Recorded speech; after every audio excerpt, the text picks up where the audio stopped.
Okay जी, बिस्मिल्लाहिर्रहमानिर्रहीम। आज हम डिस्कस करने जा रहे हैं sampling distribution for the difference between sample proportion. ठीक है, तो let us define it first कि ये है क्या चीज़। ओके, तो ये है sampling distribution for the difference between sample proportion. अगर हमारे पास दो पॉपुलेशंस हैं, एक है N1 और दूसरा है N2, ठीक है, और हम इससे दो सैम्पल ले, एक हम ले N1 और एक ले N2।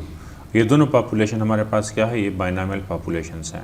ठीक है, तो हमारे पास डिफरेंट सैम्पल्स आएंगे जो डिपेंड करता है कि हमारा प्रोसीजर सैम्पलिंग विद रिप्लेसमेंट है या विदाउट रिप्लेसमेंट है। विद रिप्लेसमेंट है तो n to the power n possible samples होंगे, और अगर विदाउट रिप्लेसमेंट है तो NCN यानी कैपिटल N C यानी कॉम्बिनेशन N1 स्मॉल n1, तो उतने पॉसिबल सैम्पल्स होंगे।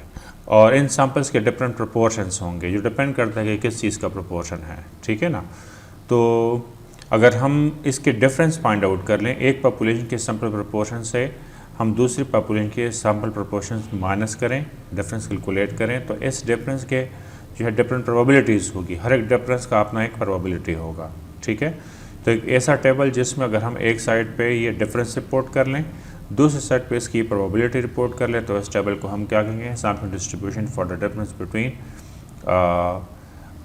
Sample proportion. ठीक है, हम इसको यूँ लिख सकते हैं कि एक ऐसा टेबल जिसमें एक साइड पे हम ये रिपोर्ट कर लें कि P1 head minus P2 head, और दूसरे साइड पे हम इसकी प्रोबेबिलिटी रिपोर्ट कर लें in F of P1 head minus P2 head. तो इसको हम कहेंगे, ये हमारे पास डिफरेंसेस हैं और हर एक डिफरेंस की अपनी रिस्पेक्टिव प्रोबेबिलिटी है, तो इसको हम कहेंगे sample distribution for the difference between sample proportion. तो इस किस्म के टेबल को हम क्या कहते हैं, sample distribution for P1 head minus P2 head. ठीक है, तो आई रिपीट फिर से देख लें। अगर हमारे पास दो पॉपुलेशन है, एक है N1 एक है N2, ये दूसरा पॉपुलेशन, दोनों बाइनॉमियल पॉपुलेशन है। इससे हम सैम्पल ले N1, इससे हम सैम्पल ले N2। ठीक है, तो हमारे पास अगर सैम्पलिंग विद रिप्लेसमेंट है तो N1 to the power N1 this much samples होंगे, और N2 minus to the power N2 this much. अगर विदाउट सैम्पलिंग विदाउट रिप्लेसमेंट है तो हमारे पास पॉसिबल सैम्पल्स होंगे N1 चूज़ N1, और यहाँ पे N2 चूज़ N2, ये कॉम्बिनेशन का rule, this much possible samples होंगे। ठीक है, तो इससे बहुत सारे हमारे पास आ जाएंगे proportions, sample proportions from population 1, और इससे आ जाएंगे सैम्पल प्रोपोर्शंस फ्रॉम पॉपुलेशन 2। तो अगर हम इन पॉपुलेशन 1 के प्रोपोर्शन से पॉपुलेशन 2 के प्रोपोर्शन यानी सैम्पल प्रोपोर्शन को माइनस करें और इसको यहाँ पे रिपोर्ट कर लें, तो हर एक की अपनी अपनी प्रोबेबिलिटी होगी। तो अगर एक साइड पे हम ये सारे P1 head minus P2 head यानी डिफरेंस फाइंड आउट कर लें, और दूसरी साइड पे इनकी प्रोबेबिलिटी रिपोर्ट कर लें, तो इस टेबल को हम क्या कहेंगे, sampling distribution for the difference between sample proportion. मज़ीद डिस्कशन से पहले आप लोगों से गुजारिश है कि इस वीडियो को लाइक करें, शाह अकेडमी को सब्सक्राइब करें और बेल आइकन पे ज़रूर क्लिक करें। ठीक है, तो इसके प्रॉपर्टीज़ जो है और ज़्यादा इम्पोर्टेंट है। फिर प्रॉपर्टी पढ़ते हैं, प्रॉपर्टी के बाद हम फिर इस पर कुछ एग्जांपल्स करेंगे। तो let us discuss the properties of the sampling distribution for the difference between sample proportion. ठीक है, तो next we are going to discuss the properties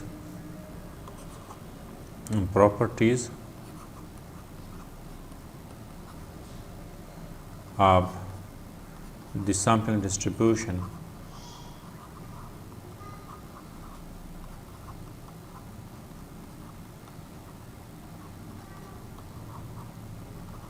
of P1 head minus P2 head।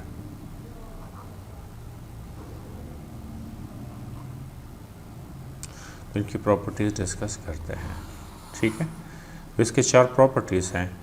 First property है कि ये है कि the mean of the sampling distribution of P1 head minus P2 head is denoted by mu P1 head minus P2 head and is given by the difference between the population proportion.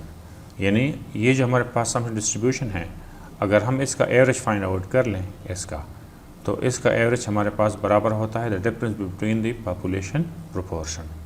अगर हम इसको verify करना चाहें तो हम इसको verify कर सकते हैं क्योंकि ये जो साइड है लेफ्ट हैंड साइड ये बराबर होता है summation P1 hat minus P2 hat into F of P1 hat minus P2 hat, और राइट हैंड साइड हमारे पास बराबर होगा x1 डिवाइड बाय n1 और minus x2 divide by n2।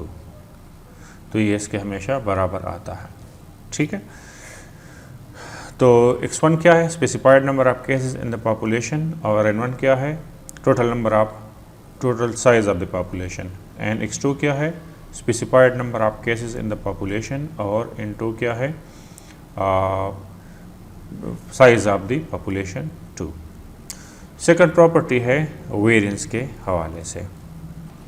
The variance of the sampling distribution of P1 hat minus P2 hat is denoted by sigma square P1 hat minus P2 hat and is given by, तो ये इसके बराबर है, देख लें इसके sigma square P1 hat minus P2 hat is equal to P1 into Q1 divided by N1 plus P2 into Q2 divided by N2। अगर आप लोगों ने सैम्पलिंग विद रिप्लेसमेंट की है तब, और अगर विदाउट रिप्लेसमेंट की है तो sigma square P1 hat minus P2 hat, this is equal to N1 minus N1 divided by N1 minus 1, P1 Q1 divided by N1 plus N2 minus N2 divided by N2 minus 1 into P2 Q2 divided by N2। ठीक है, this for sampling without replacement। Okay, अगर आप इसको verify करना चाहें तो आप इसको वेरीफाई कर सकते हैं। लेफ्ट हैंड साइड इसका बराबर होता है हमेशा summation P1 hat minus P2 hat square into f of P1 hat minus P2 hat minus summation P1 hat minus P2 hat into f of P1 hat minus P2 hat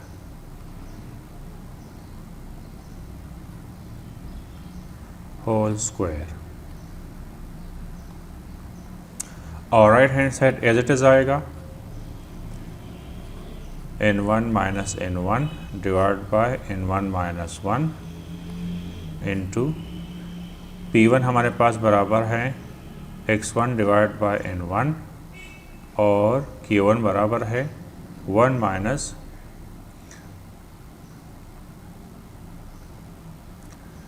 x1 divided by n1 and divided by n1 time नहीं plus ये हमारे पास बराबर हो जाएगा n2 minus n2 divide by n2 minus 1 और x2 divided by n2 into 1 minus x2 divided by n2।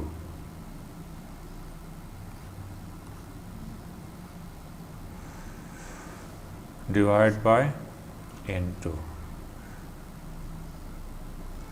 तो left hand side और right hand side आपस में इक्वल होंगे। अच्छा, इसमें इम्पोर्टेंट बात यह है कि ये जो हमारा है n minus n divide by n minus 1, चाहे पॉपुलेशन 1 के लिए है चाहे पॉपुलेशन 2 के लिए है, this is called finite population correction factor. ये क्या है, finite population correction factor, and this can also be ignored in case of without replacement. ये भी आप स्किप कर सकते हैं, जिस तरह आप लोगों ने विद रिप्लेसमेंट में स्किप किए हैं। विद में देखें ना, विद रिप्लेसमेंट में ये बिल्कुल भी नहीं है, इसके साथ भी फाइनाइट पॉपुलेशन करेक्शन फैक्टर नहीं है, इसके साथ भी नहीं है। तो हम यहाँ भी स्किप कर सकते हैं। कब? तब स्किप कर सकते हैं जब हमारे पास ये हो and can be ignored in case of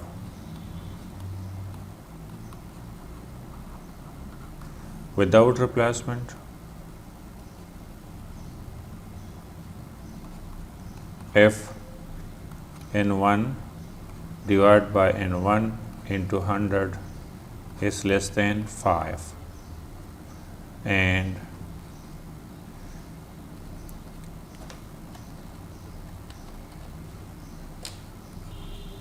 n2 divided by n2 into 100 is less than 5।